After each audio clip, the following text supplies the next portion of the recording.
Okay, so welcome to 2023. Happy New Year. I've been collecting various high power flashlights for a while, and I've actually collected about 8 to 10 in the last 2 months. You know, going into the holidays, there's a lot of sales and things like that, and I haven't had a chance to do any review of them. So I figured, you know, let's welcome the new year with a big video showing most of my the flashlights in my collection, as well as some of the new ones that I recently acquired. In front of you, you have the Wurkkos TS32. This is the largest flashlight I have and the most powerful. It is, I think it's rated at 15,000 lumens. As you can see, there are I think it's 16 or 12. Oh yeah, 12 LED. It's right here. Those are the 519A emitters. Those are very, very nice. They have a very nice tint and a high CRI. And in the middle, you have the SFT40. As you can see, lights up all the LEDs on the side. This is not maximum mode. And the one in the top is for the thrower, the SFT40. Okay. All right. Of course, everything ramps. As you can see, the batteries are fully charged. Going over to the Sofirn SP36 Pro. This is actually one of my first flashlights that you know, got me into this hobby. Very powerful. This is just a, I don't know, low mode. You can press and hold. It ramps to high. You can double click and hold on. Ooh, that's bright. Let's bring it down here. Okay, so it is still on, as you can see here. It's on Firefly mode. I think it's about 2 lumens or something like that, or 1 lumen. It's got 4 quite powerful LED, and you can ramp up right here. Double click, goes to max. Of course, the camera auto compensates, but you can see that it kind of dims down the light a little bit. It blows out my under cabinet kitchen lights up here. Okay, so that's the Sofirn SP36 light. Okay, let me go ahead and get a little backlight going here to help. So this is my Coast XP11R. This is actually what's considered a typical, you know, standard light, not enthusiast light. This you can buy at Home Depot, roughly about 30 bucks or something like that.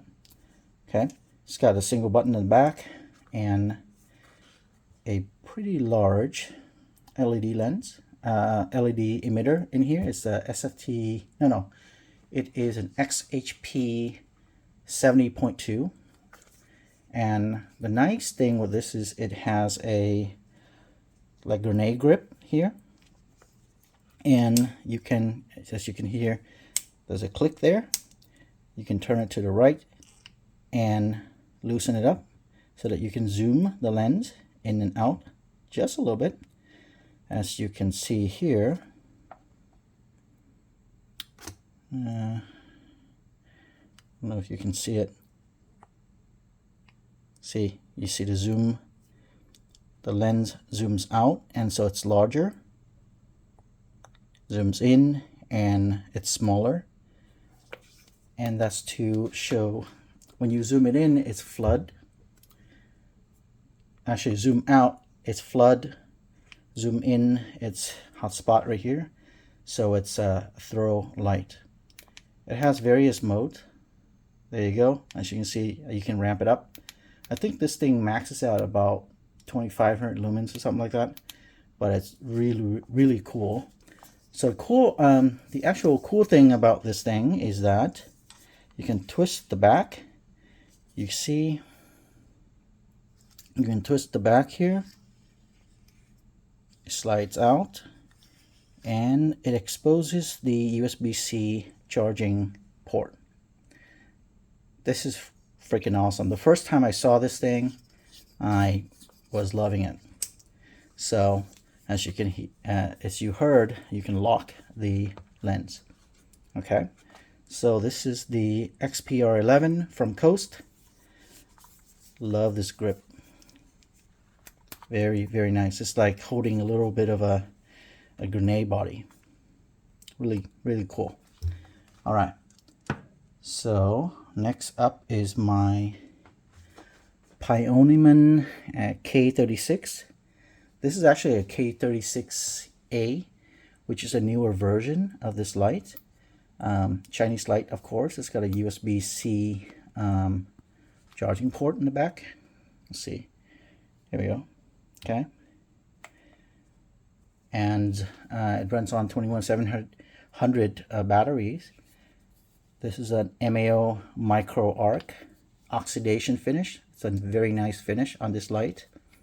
Lots of cool fins that are very smooth from this MAO finish. No button on the back because you have a side button right here. And the emitter on this light is a new emitter. It's the XHP 70.3 in 5000 K. That's the temperature of the color. That's the color temperature actually. You can press and hold it, and it dims all the way down. As you can see, it flashes a little bit when it gets to the very low mode, the lowest mode here. It's still very bright. And you press it again and it starts ramping up. And you can see the little flicker there. That means it reaches the max. You can double click it to get to maximum right here. Let's dim it down to half right here. Double click, maximum. Okay. I think this guy is rated at about 3500, no, about 4000 lumens, I believe. Maybe a little bit less, but it's really cool because it's got these ceramic beads right here, which is very good for like, you know, if you have it in your car and you got stuck in the car, you can use these beads to smash the window, to break your window. So that's what these guys are for. I don't have any other light that has this, so this is a pretty cool look. Pretty cool feature actually. And I don't know if you can see, let's see, can you see it? Yep, the LED is D-dome, so it's flat. It doesn't have a little silicone on top of it to make it larger. That's good for throw flashlights, where it throws the beam longer. And this is a newer emitter. All right, so that's the K36. This is a very old light that I have. This is the Emisar D4S V2. I think it's one of the first lights I have I bought right after I bought this guy. This is one of the most popular lights on the flashlight community, and as you can see, you have 4 emitters with a very nice aux light. Let me go ahead and turn off this side light here so you can see it a little bit better. There we go. Isn't that cool? All right, so you can press to turn it on, double click to go to max, as of course the camera auto compensates. Click to turn off, click to turn on again, press and hold to ramp up, press and hold to ramp down. Let's go ahead and ramp it all the way down. So it's all the way down here, and you can still see the 4 LEDs. This is what's called firefly mode, and it's very useful for when you're, you know, waking up at night. You don't want to blind yourself. You want to just have enough light to walk around to find your way to the restroom and whatnot. So yeah, this is very helpful, very useful for a lot of people. Otherwise, you just turn it off and you have the aux light, which would help you find a light at night also. You can also turn that mode off if you like by just, you know, twisting the body a little bit, and it cuts the electricity to the light so that it doesn't drain the battery. The battery in this guy is quite large. It is a 26650. Okay, 26650 battery. It's pretty large. So as you can see, this is a D4S D4V2. This is considered a normal standard size.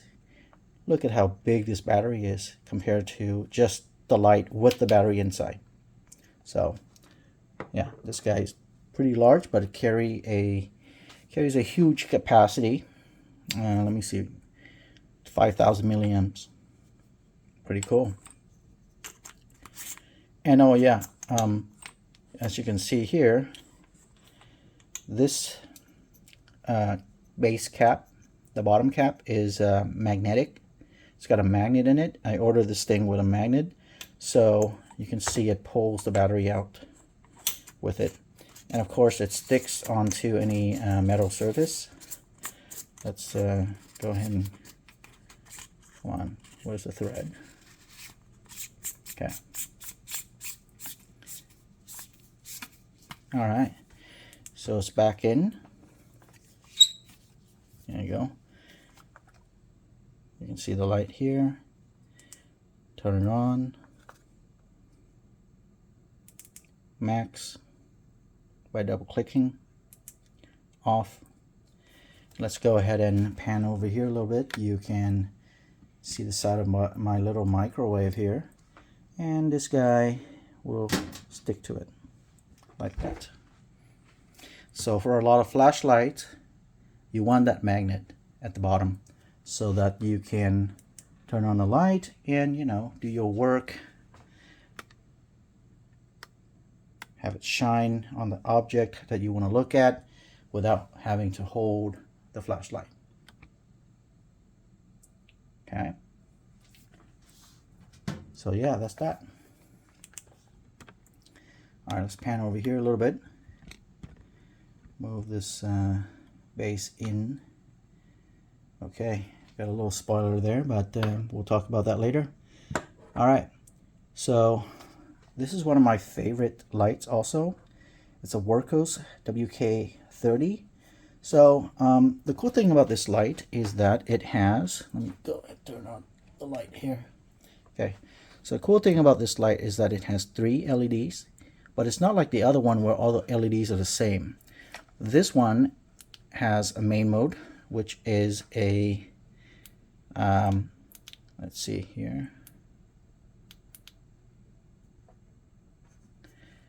Double click, flash, click again, flashing mode, intermittent flashing mode. Okay, press and hold it. Okay, so one click uses the turns on the regular light, and you can double click it. Hold on. It's been a while. Don't know. I forgot how to operate this thing. Let me press and hold to turn it off. Press it again to turn it back on. Click it again. That was low, medium. Actually, this is low. This is low here. Medium. High mode. This is about 1200 lumens. Press and hold to turn it off. So that's the main light. You double click it twice. You get the red light. When it's in this red light mode, you press again to go to medium, press again to go to max. It's actually very bright. The camera is already auto compensating, but when you press it again, it goes to the lowest mode. Press and hold, turns off. Okay, so those are the two LEDs so far. We're going to go ahead and turn on the third one, which is the UV. Double click, actually triple clicks, 1, 2, 3, and UV is on right now, but you can't really see it. You can see the LED here because of all the lights around here. Let me see if I can find something here. It's a piece of paper. Let's go ahead and turn on the light. Turn off the light here. You can see the UV a little bit. Let's go ahead and turn off this light. There we go. So we can see the UV. Click it again. Go to the strongest UV. Okay. It's more visible here, as you can see on this Wurkkos box. Okay. I don't have a dollar ready around here, but you can actually look at, see if there's any piece of dirt on here. No. Oh, yeah. So maybe my hand. You can see my hand has some flecks of dirt here. Okay. Wow, pretty dirty. But during the day, you cannot see it. Go ahead and turn on here. See? You can't see the dirt. But with UV, you can actually still see some of it here. This is a very strong UV for it to show up like this. Okay, so press and hold again to turn it off. This is the Workos WK30, and let's turn on the side light here. There we go. One of my favorite lights. I would carry this in my car typically, and it does everything I need. It's got a USB charging port in the back here. This is an older light, so it's got a micro USB instead of a USB-C, but you know, it's still pretty good in 2023. All right.